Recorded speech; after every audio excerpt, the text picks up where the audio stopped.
Let's take a look at a current example of how these online conservative media figures constantly try to misdirect you. It's an emotional plea using sensitive issues to try to spin the narrative. Today's clown is Dave Rubin. No one respects him, obviously, but you'd think after all the buffoonery you've displayed over the years, at some point you'd start approaching your work in a more genuine way. Instead, it's the same recycled nonsense. I really was only going to watch this to see what crap Elon was talking about, and I couldn't help myself to watch the rest of it.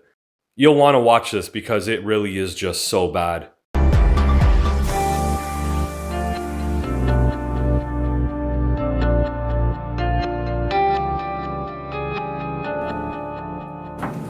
All right, people, how you doing? I'm Dave Rubin. This is the Rubin Report. It's June 18th, 2026. We got some housekeeping to do before we begin today's program. First off, I want you to meet Bob. We realized that if I'm going to have this giant wound on my shoulder, this collarbone that is just up, so it's significantly more up than you're seeing it right now because I'm propping this so that it appears that it's a little lower. But I got this big ass thing here, and we thought if I'm going to have that, why don't we just name him? His name's Bob. We gave him eyes. And Bob is, because I hate Bob, and I don't want anything to do with Bob, Bob will be the progressive on the Rubin Report. It's very hard to get progressives to come on the show anymore, but Bob will be here, and Bob will occasionally chime in and say progressive things. Get a sex change. No, Bob, I don't want to. High taxes. No. Wow. We're at under 2 minutes to this hour-long video, and he fully derails already. Couldn't even have a third outdated talking point ready for this video. And this awful joke that you're trying to make is, it's in your wheelhouse. This is all you. This is what you've been going hard against for over a decade now. The lack of effort is mind-boggling. You got it. That's what we're going to be doing with Bob. So Bob will be here and just chiming in every now and again. I hope that's not too distracting for anybody. And a few things. So first off, I just want to the amount of love and support I'm getting for this freaking annoying thing, and I'm going to be in this for at least a month, and it's a couple of months of recovery, and it just blows. Almost sad at this point. Yeah, Dave, you do have some legitimate reasons to be depressed. An injury right before your birthday? Sure.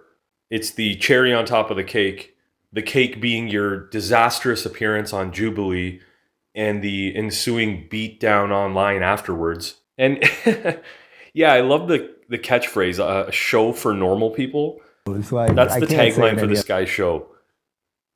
I genuinely can't understand the type of person tuning into this guy. Anyway, I'm actually in a little bit of a depression right now. I've been feeling so good, rolling into my 50th in a week and a half, and I'm just not that thrilled. But I'm happy to be doing this. It's nice to see the team and do the show and all that, but I'm just not that thrilled at the moment. I'll get past it. It's just part, you go through all these stages. He hasn't really accepted defeat from that Jubilee debate train wreck. Even here, he's just rambling and telling us he's depressed because of his injury, a temporary setback. Meanwhile, no mention of the online mudhole stomping that you're taking, crushing whatever credibility you had left. I guess he really believes or wants his viewers to believe that the fallout's over. Yeah, nice try. Stages when something annoying like this happens. It just kind of sucks. It is what it is.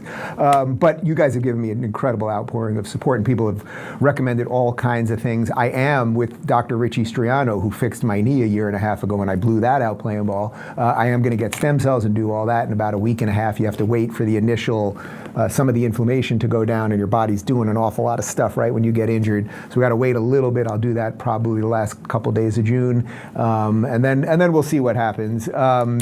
But again, you guys have recommended all sorts of things, and I'm going to keep the diet clean and everything else. But it reminded me of a story before we get to the show today, that some of you who've been with me for a while, you know that my first real job out of college when I was doing stand-up at night was I was assistant manager at Electronics Boutique in Broadway Mall in Hicksville, Long Island. I don't like to brag, so I don't bring it up that often, but assistant manager, okay?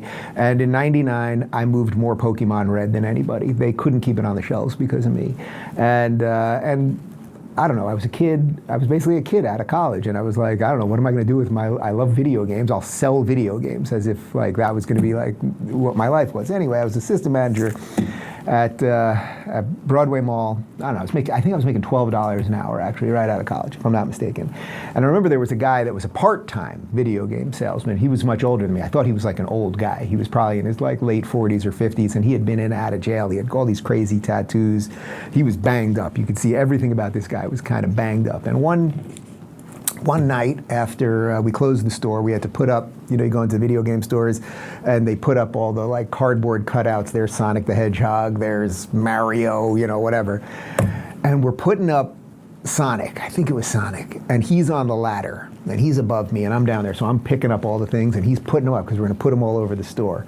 And he reaches down and we hear a snap, just snap, like rubber band snapping. And he yells and almost falls off the ladder. And then he looks at me, and I'll never forget it. I will never forget this. He looks at me and he goes, "Dave, one day your body will betray you." And I looked at him thinking, this old bastard, what a pathetic old bastard. And here I am with eyes taped to my shoulder right now. What has happened? Get a sex change. No. So after a useless story he tells, we get another sex change drop, which is like all he's got in his toolkit. We're going to move forward a bit. Let's pass the cringe and let's hear some of this misdirection. Okay, let's do a show. I said to the guys, can we keep it light today? Because, I'm banged up, I'm not feeling great. And Joseph said, okay, let's talk about mass rape. And I thought, all right, that would be nice. So we'll do some Iran stuff in just a second. But actually, this first story, I think in some sense, in some weird way, is actually more important than the seeming wrapping up of the Iran war, which... Yeah, some Iran stuff.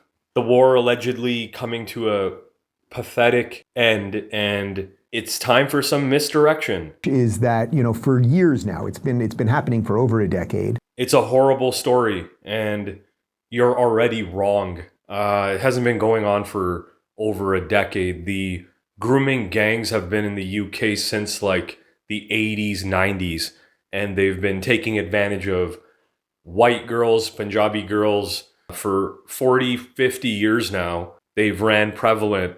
This guy wants to tell us it's been just a little over a decade now.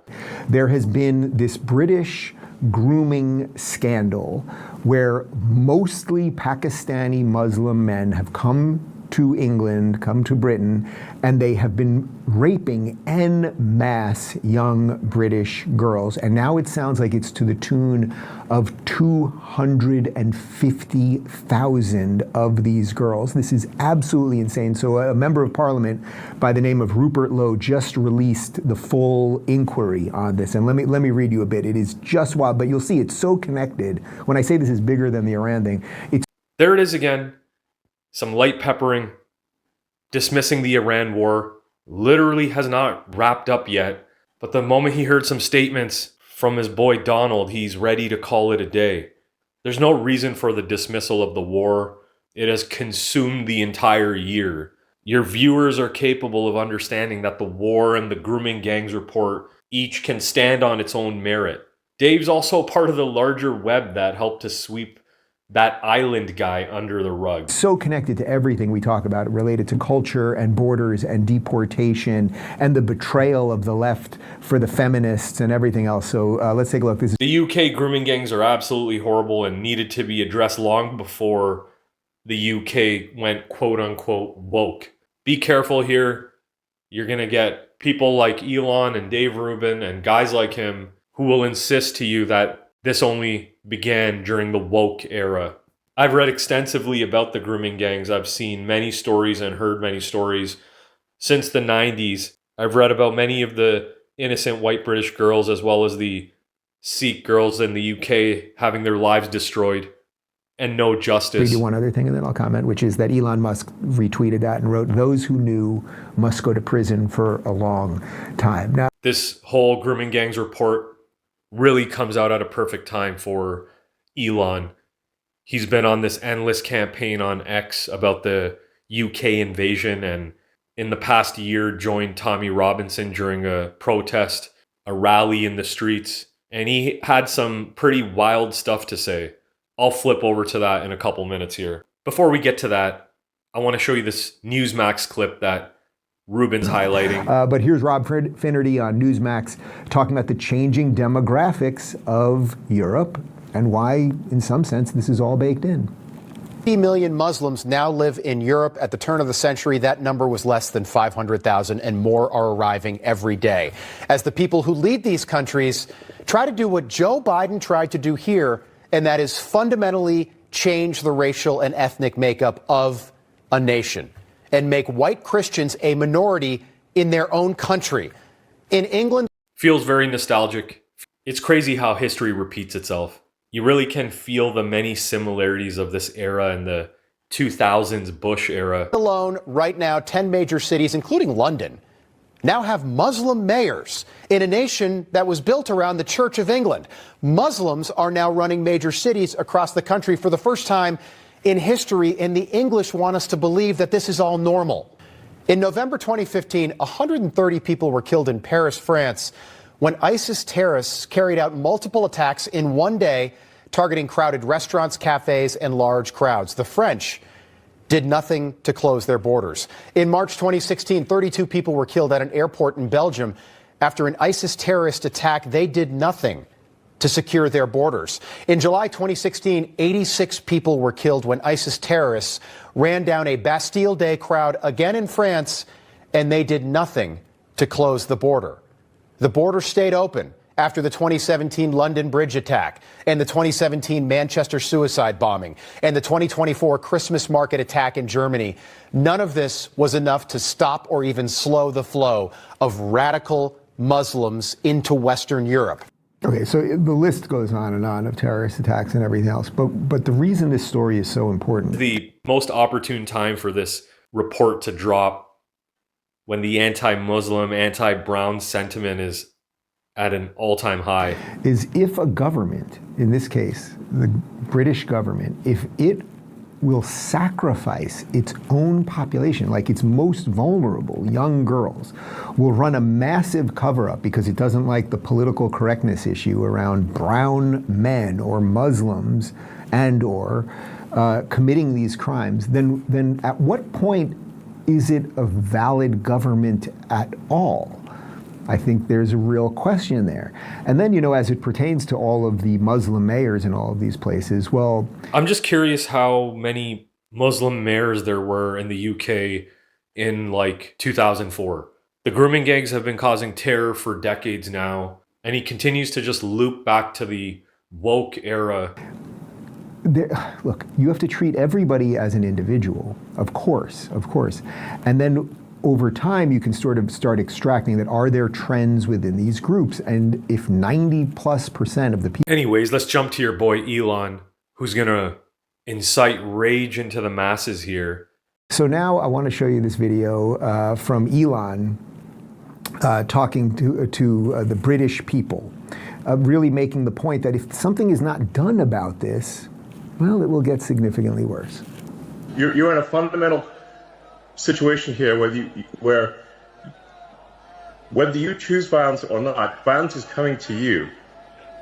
You either fight back or you die. You either fight back or you die.